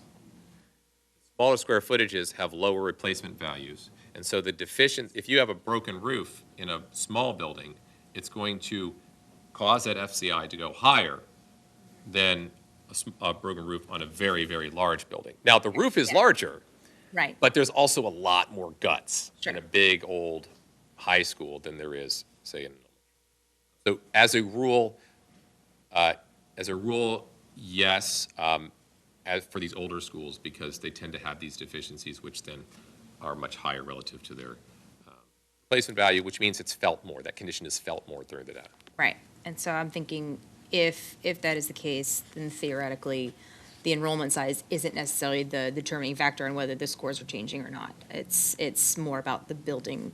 And that's why I appreciate that your FCI is the main thing that you're focusing on, less so on how many students. With that, what was my next one? I didn't see a connection between behavior ratio and SMCS. It kind of gets around to it, but I am curious if that is involved. And I would also like to know if it's possible whether, what the teacher tenure turnover is in those schools and how that affects it. And so, I'm not entirely sure exactly which data you'd have accessible to you, but maybe percentage of roles that are filled by certified teachers, or how many roles are not currently, how many roles are listed but not filled. Just whether the school system is fully staffed or not in some way, shape, or form, and what that turnover looks like. I know we have an average turnover, or how long a teacher lasts before they burn out, but I'm curious if that affects outcomes and whether we can put some data around that. And then last, I'm just curious if there's any other outcomes that we can look at, whether it be college admissions, scholarships, trade school admissions, just any other thing that we can consider for outcomes. In an ideal world, I would love to see where they are in life 5 years after graduation, but I don't think that exists anywhere. Well, it does. Does it? There is a Love to know database. I don't have access to it, but I will talk to some of the folks in this room to see, because the state has a data report, a longitudinal data study, but you have to be in the public entity to access it. I don't have access to that. It's an interesting point, because we talk about SOLs, we talk about colleges, we talk about scholarships, but really, at the end of the day, did you graduate? Did you get a job? Were you successful? Do you support your family? Yep. And knowing where our students end up 5 years from now, and that could mean a whole host of things on what success looks like. And so I'd like to be able to benchmark my thoughts on as many things as possible. And I think that covers them in a thing. I'll try to combine my ideas. If I come up with more questions, I'll let you know. Partially answer that question on behavior ratio and state scores. So we ran several different types of models. This wasn't the only model that we ran. And on one of the models, we did see a relationship between behavior and scores. In other words, the more behavior you had on the campus and the lower the scores. It just didn't fit into this particular model. So yes, there is something happening there. Again, as you run different models, you kind of learn different things about different variables. But yeah, so we did see somewhat of a relationship there. Thank you. All right, thank you, Ms. Buffalo, and I appreciate the questions that my colleague had. So I just have two quick things. I wanted to go back to slide 29, when you had the K-8 model, and then you had the 24. My question I left away from that was, how many high schools fit in that, when you say that K-8 model? Is that a? Intentional omission. Got it, okay, we'll leave that alone. Not gonna go there, just wanted to, it was kind of sitting there. And then 33. Slide 33, which was on these immediate next steps. So when we say immediate next steps, what are you saying this school year? We have a time frame that we're saying that we need to kind of take a look at that. So these are ready for actions, and I'll turn it to Dr. Birdsong. Got it. So I know we have the budget presentation coming up, and I will certainly be making these two recommendations to the school board. And so I would need to know from the board in what direction I can go, because if we're going to put children in the Fairlawn, not Fairlawn, in the Easton building, starting in the fall, certainly we would have to start doing some work on that immediately. And so, yes, we're talking, this is something that we feel that we can do for the fall, if given enough notification. And so with that, Madam Chair, not to take up too much time on that one, I think it's critical just on some lessons learned from the past. that if we're going to go into this community, just like we're talking about for this broader plan, that there needs to be a communication plan in place where we're engaging the community, especially if we're talking about moving a program into another site. And if, and Dr. Birdsong, and I'm quite sure that you are going to present to us what this looks like for that, I mean, this elementary school that used to be an elementary school and what that's going to look like moving forward to make these modifications and the amount of money that'll take in that one. So that would be the only thing I know for me, and I don't talk for the rest of my colleagues, but I think that that would be critically important for us as we move down it to ensure that we don't have some road bumps in the process so we can make sure this thing moves. I agree. Okay, these are just initial thoughts from this presentation.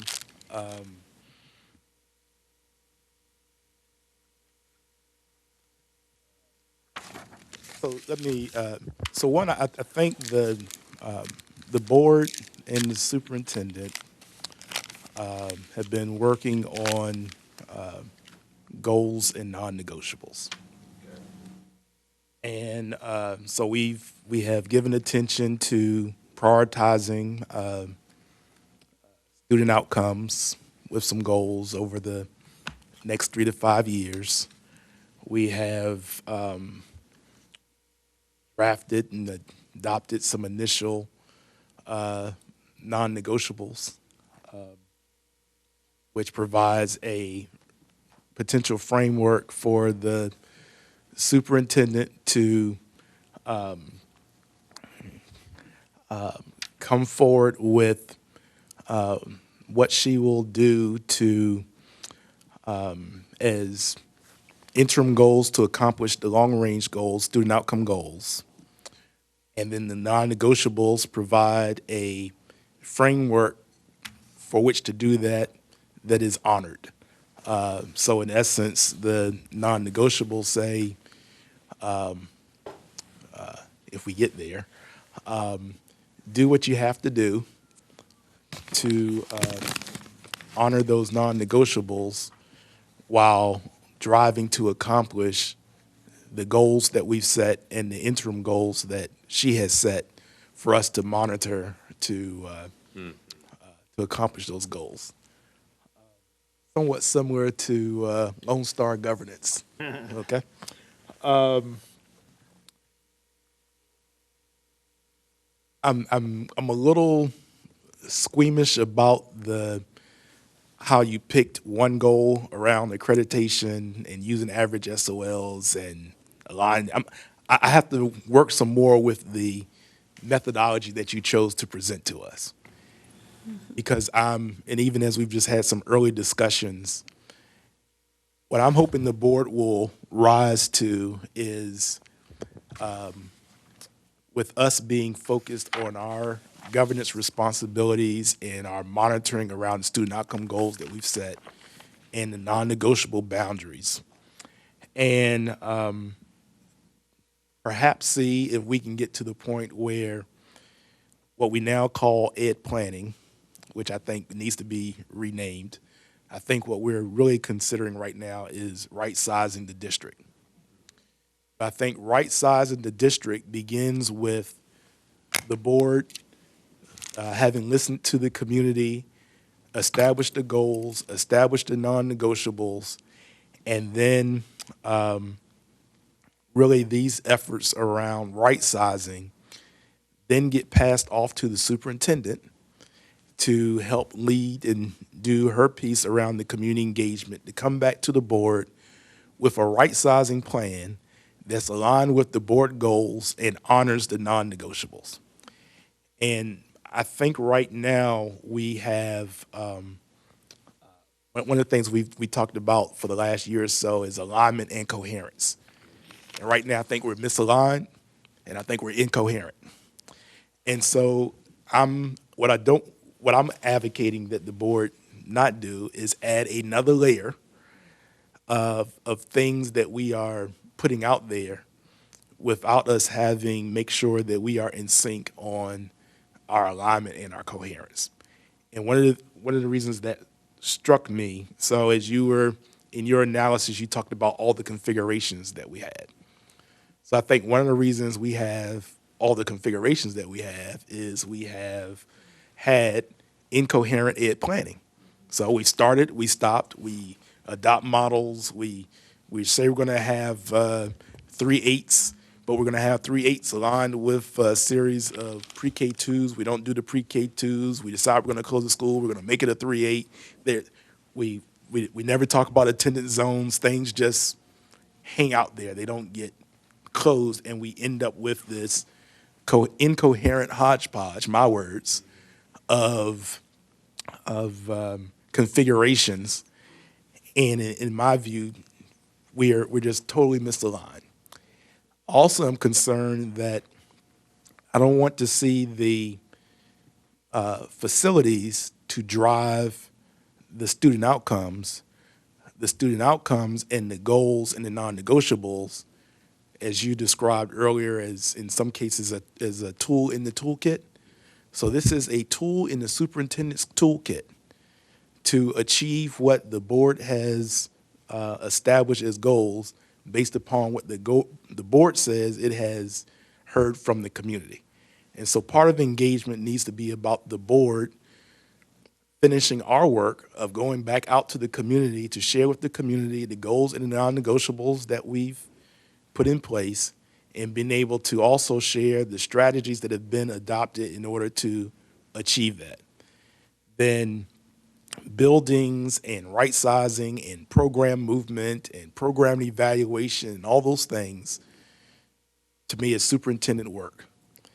And so while I'm glad we've done this session, I know we've done sessions like this before, I am worried that if we don't take the time to get this stuff straight, we will have further sessions like this where the board will be put in the position of trying to address operational matters that really belong with the superintendent. So I want to see us, I guess I'm advocating for blowing up the model, blowing up the practices that we've had. Leave that stuff, that incoherence alone, and be focused on alignment and coherence. And then if we're going to do something like this from this point forward with another 18 months of community engagement and all the things that you've laid out, that we do it right and we do it well and we have it aligned with our goals and non-negotiables, and not repeat incoherence so that for another 5 years, I don't want you to come back with those same 2 recommendations that we've heard for 10 years. No. Okay? But I also know that part of what our data has shown us and part of what we considered as we were looking at non-negotiables, we know we have challenges when it comes to disparities around students in our alternative program. So simply moving a building or moving a program around buildings doesn't necessarily address what some of us or what the non-negotiables may put forward, what we are trying to honor, that needs to be addressed. Yeah. And so I just think at some point we have to, hopefully in the next 30 to 45 days, as a governance team, be able to sit down and take our time and talk through these tough discussions around board work and superintendent work, student outcome goals and non-negotiables, and be clear on what we are going to allow the superintendent to do without having to come back to the board every month, and what the board is going to focus on in terms of our monitoring around the goals and the non-negotiables that we have.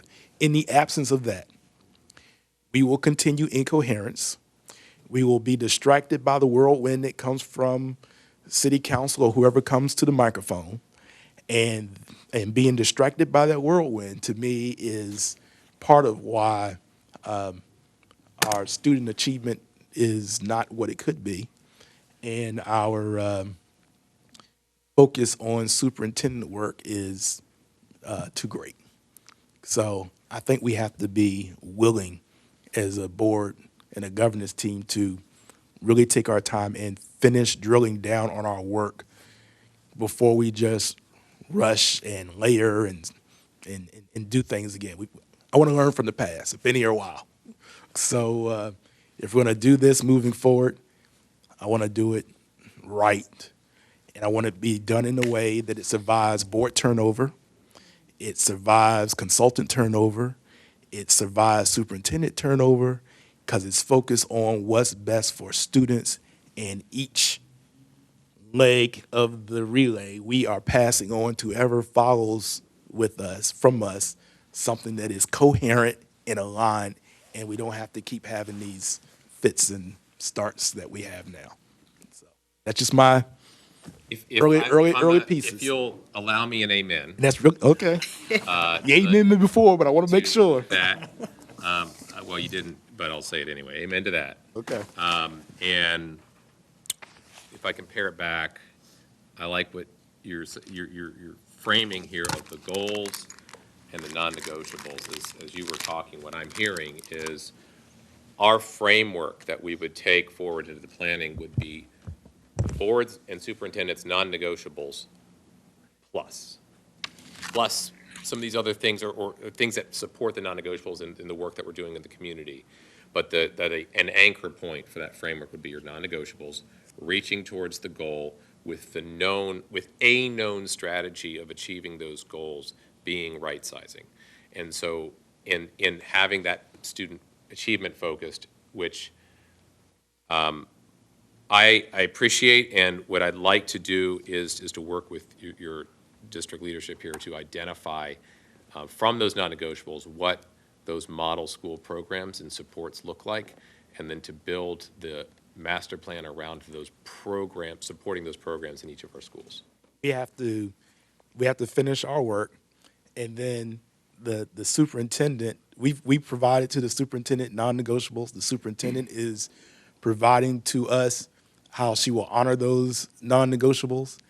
And then once we're all clear, the superintendent should be free to work with whoever she wants to work with. Then free up. To be able to accomplish what we're trying to accomplish as it relates to facilities, which ties back to your earlier point, such that it frees up resources that we can then devote back to the achievement of our student outcome goals. Very good.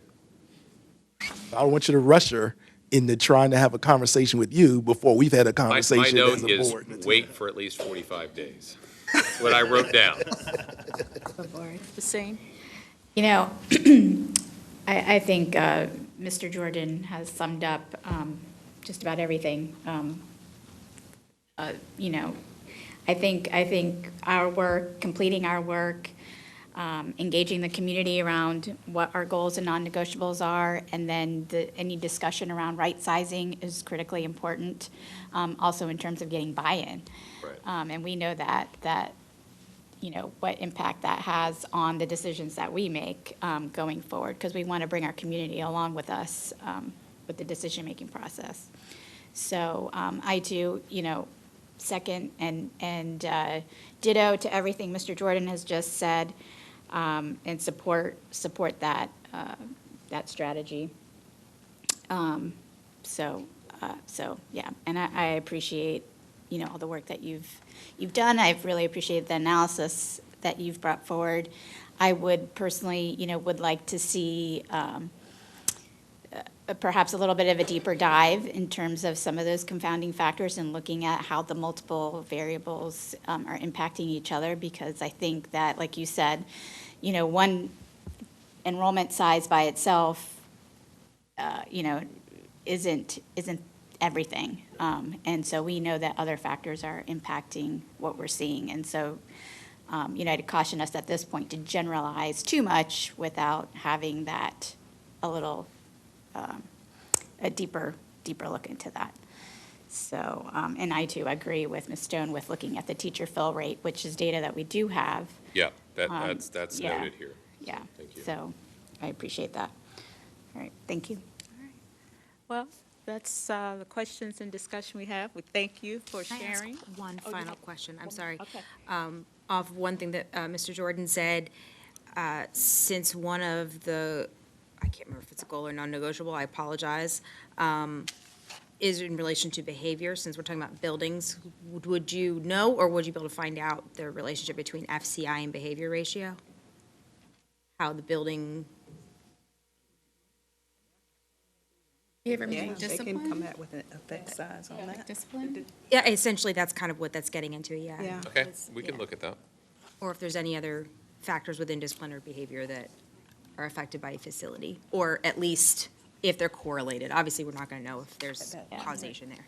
And that's, yeah, and that's kind of what I was, the point I was yeah. trying to make when we first began the discussion, was to look at how these different factors Connected. are impacting the outcome. Yeah, these. Right. Yeah, Getting to the so point that including this is behavior. work that impacts the board's work because it in fact, it does in fact influence the goals that we're looking at, and so we need to have a say, or at least an involvement or an understanding of where we're going. Right, I would just say to that, you know, as the superintendent is providing to us progress measures based upon the non-negotiables. So if the superintendent wanted to bring to us something that showed some correlation or some formula between physical environments and behavior as we deal with, you know, some of these non-negotiables, then that means that that would be something that she would have seen and she would have prioritized to bring to the board, which we would then be monitoring rarely. But I think that really I needs hear to what be you're saying. something that the superintendent has to be able to come to us, because we're not doing 50 progress measures. So for each non-negotiable, at most, we should have 3. And so this comes back to the discipline piece of the board prioritizing, allowing the superintendent to prioritize in terms of our focus. And then internally, as far as her administrative team, they can, you know, we've seen a strategic plan. We know they're working on things. They can monitor and do whatever they want. But in terms of when it comes here, we've set some framework for what it is that we're going to be paying attention to, and the superintendent is allowed to have as many internal goals as she wants to have if she feels that's necessary in order to achieve what within the framework that the board has put forward. Absolutely, I completely understand. And it allows the superintendent to do the work that she needs to do, that she's qualified to do, and I completely understand that. I guess what I'm getting at is just being sure that our goals are not, sometimes when you set a goal, you find that it has a different outcome than you expected it to, or creates other problems that we didn't expect. And so knowing what the background is helps us know whether those goals are getting us there, or whether they're creating other problems, or whether they are not even measuring what we want. So just as long as we're being intentional about that. I that's- agree. Yeah, yeah. Which I is the completely advantage of understand what having you're saying, those but interim it's- ones. So we are monitoring things, Right. quarterly or annually on top of what we're monitoring against the 3 to 5 Right. year. We just want to be so laser focused that we're creating more problems than necessary. I guess what rings in my head is, at recent sessions where Dr. Birdsong and Dr. Pohl feel it was necessary to provide us more than what we asked for. I'm trying to encourage us to break that cycle. Because otherwise, Say because that again, Mr. Jordan. I've said it before. I didn't hear you. I said it As, before. and as, I- as I the said nerd it of the before, and group, I keep saying it. appreciate the data, so.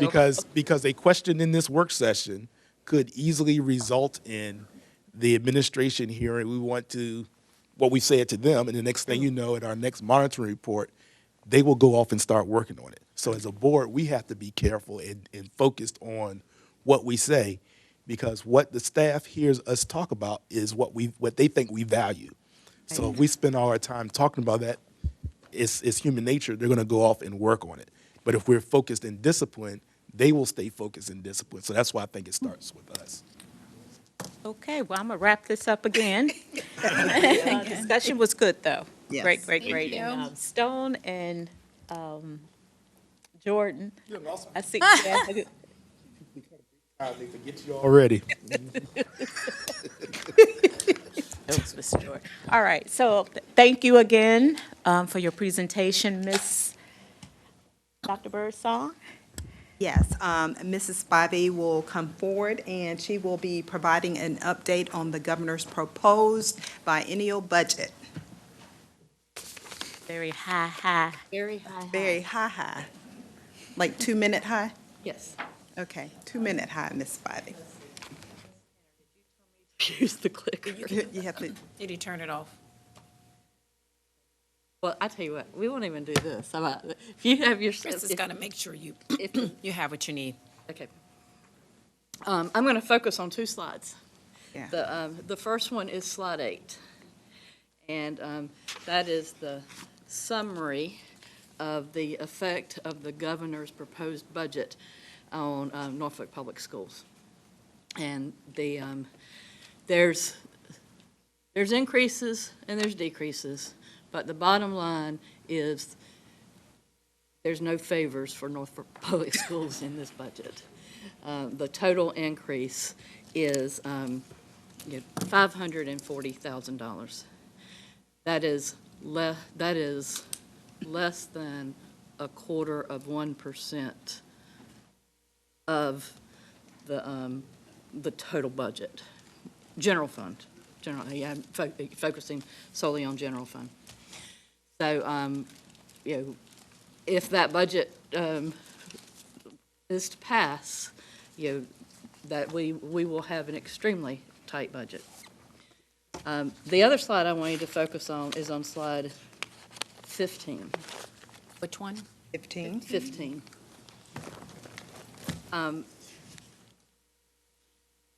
We're fortunate that our local revenues are doing well.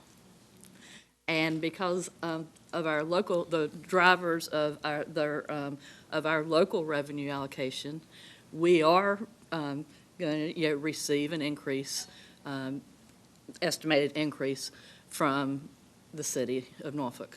And that is $6.6 million. So basically what we're looking at right now is having a budget that won't increase any more than those two amounts combined. Is what we're looking at, going into our timeline for having to have a budget passed. And we know the state has a goal, but they don't always meet that timeline. So, so we will have to have our budget ready before we know whether there's anything more coming to us. Is that high enough for you? Oh, very high. Appreciate that. Well, with that said, as I shared before, then school board members, then I know Dr. Birdsong is presenting her budget on February 7th. And so we need to decide on a date that we need to have a budget workshop and discuss budget after she presents, and board priorities and talk around that as well. So again, I'll be sharing some potential dates that we can come together and discuss budget. Ms. Basine? Yeah, thank you. Thank you, Ms. Spivey and Mrs. Moore Buffalo. One of the things I would hope that we would do before that presentation of the superintendent's budget, proposed budget, is that we talk about our budget priorities in alignment with our board goals and non-negotiables sooner than later, so that gives some direction to or oversight to the administration also about what we're looking at in terms of prioritizing. The other question I have is when we might get an update, which I'd like to have separate from this budget discussion, but around the reversion funds and the ESSER funds and where we are with that. Again, separate from our discussion around the general operating budget.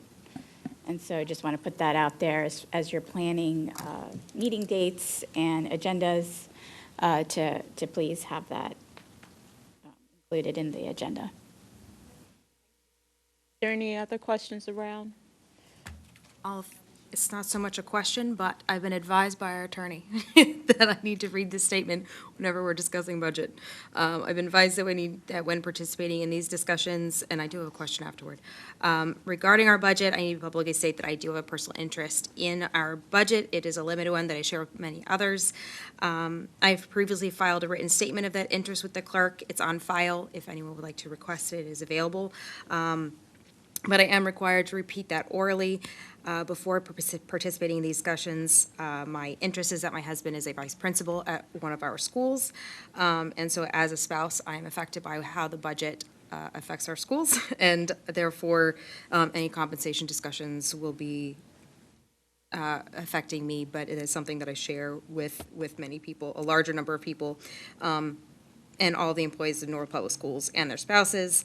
And I'm making sure I'm getting all of this. That limited personal interest will not affect any decision that I make regarding the board's budget, and I hereby certify that I am able to participate and vote in all transactions concerning the budget fairly, objectively, and with public interest. It's a mouthful, I'm sorry, and I don't have it memorized. I'm sure I'll find a better way to do it. You'll get it. I'll get it. We'll find it. And with that, I just want, if I'm being clear, the hope is that we will be able to meet ahead of the February 7th meeting so that we know what our goals are before the budget presentation, or are we talking about at some point before voting on the budget, period?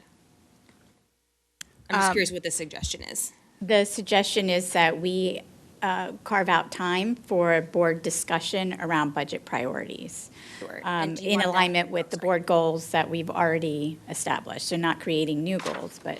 Yeah. Yeah, so just in alignment with. And are with you that. saying that we should do that prior to the February 7th Well, I'm just- presentation, or? Well, I'm realizing we are at January 17th, so. Right, that's why I was curious if we needed to like Yes, rush and get something but under there. somehow, we do have to have that discussion. I mean, ideally, we would have had that discussion, but we're here. So I know Mrs. Moore Buffalo is, I believe, going to be sending out a calendar and perhaps seeking input on even budget retreat dates. Not budget retreat dates, but retreat dates, I think, because we've had that on the calendar as a placeholder on the calendar. placeholder, but not, Not finalized, yeah. Yeah. Okay, yeah, I just wanted to clarify that one point, and I had to read that long thing before we got there. And that is all, thank you. Mr. Clanton? I think I saw Mr. Jordan's hand up first. You can go ahead. Oh, I'm sorry. Oh, wait, go ahead. Well, mine is connected, but so we're hearing this about the proposed budget for the governor. I was going in my email just to double check here. Have we seen anything from Advantage Strategies regarding update status? That's included in the presentation. That's included in this presentation too? That's what it said. Okay. They pulled stuff that was From- received from from that. Advantage. Got it, okay. So I just wanted to figure out, so when we go for our VSBA next week and do our advocacy, that we've got our clear talking points and we clearly know what we're asking for. Okay, cool. Thanks. Mr. Jordan? Yeah, so I guess my question is more so for Dr. Birdsong, tying to these workshops that we're talking about. Right now, Dr. Birdsong, is the budget that you're putting together kind of structured around the goals that we've agreed to and the non-negotiables that we're working on? Definitely. Okay. And so if that's the case, then I think that's really what we'll be looking for as a board, just evidence and support that the budget is aligned with how the superintendent has laid out for us. She intends to fulfill the goals and while honoring the non-negotiables, and that's really where our focus would be. And so I think if there's an opportunity, I know sometimes the superintendents don't like to give boards a sneak peek, but we could get some sense of that, perhaps. Or if we're not going to get any of that until the 7th, then I think that's where the workshop comes into play. But again, hopefully with us focused on having the superintendent share with us and getting us comfortable that we see that alignment. The other piece is we know that 85% or more of our budget deals with personnel. And one of the reasons that we know we have had these continuing reversion funds Surplus funds. is surplus funds is because of some of our physical alignment, some of our human resource alignment challenges.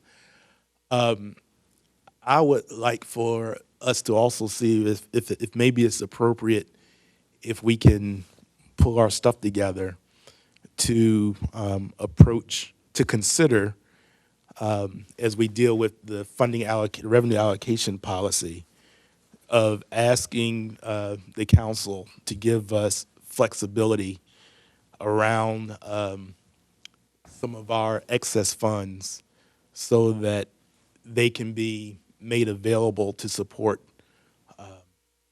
the goals and the non-negotiables, that they don't automatically get shifted each year to one-time funds that may intentionally be tying the hands of the superintendent in carrying out our short and long-term goals. You mean like my contingency fund? Yeah, like the contingency fund, yeah.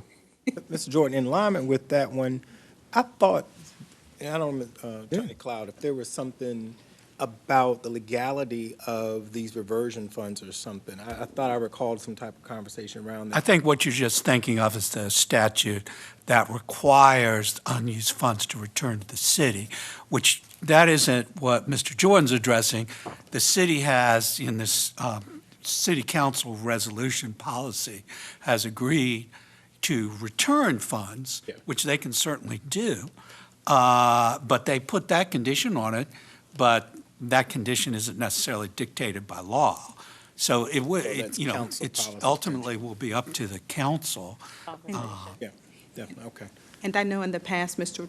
Jordan, to your point, I believe it was last year, the year before last, I can't remember the specific dollar amount, but there was a superintendent's contingency fund set aside, and I know there was some controversy around that, but truly, we utilized that funding to provide bonuses for our teachers, and council did approve the budget, and so I guess I feel confident that we would be able to do something like that again.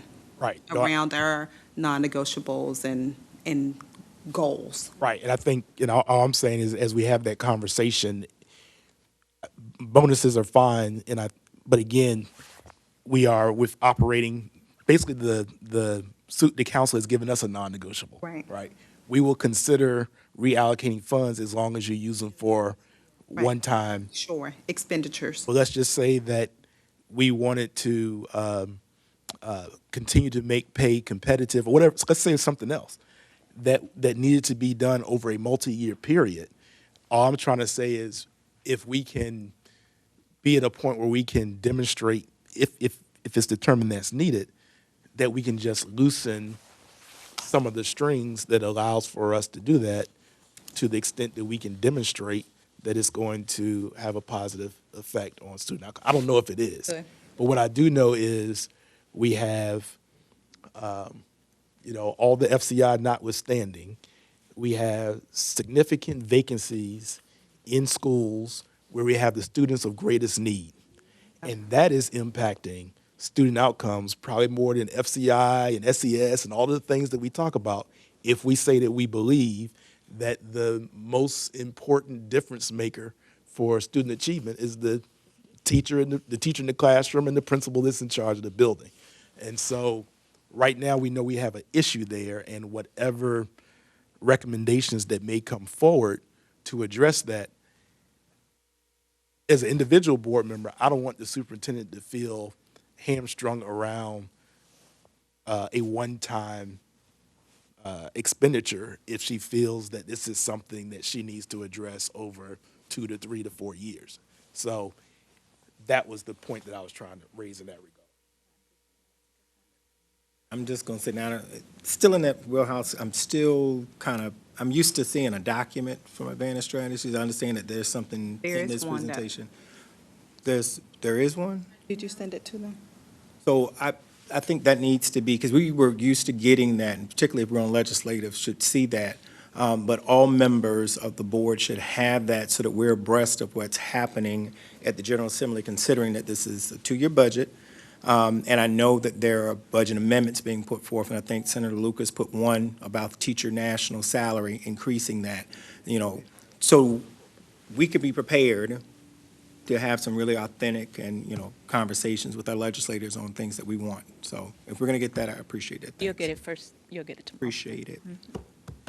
All right, well, again, good discussion, and a lot of follow-up, so you'll be getting some information from me. So with that said, may I have a motion, Ms. Jordan? Oh, okay. May I have a motion to go into closed session, please? I move that we move into executive closed session. Second. Any discussion? The resolution. Ms. Tanner, please read the resolution, please. Move that the members of the school board go into a closed session for the purposes which are set out in subsection A of Section 2.2-3711 of the Virginia Freedom of Information Act as amended for discussion, consideration, or interviews of prospective candidates for employment, assignment, appointment, promotion, performance, demotion, salaries, disciplining, or resignation of specific public officers, appointees, or employees of the school board of the city of Norfolk pursuant to subsection 2.2-3711A1 of the Act.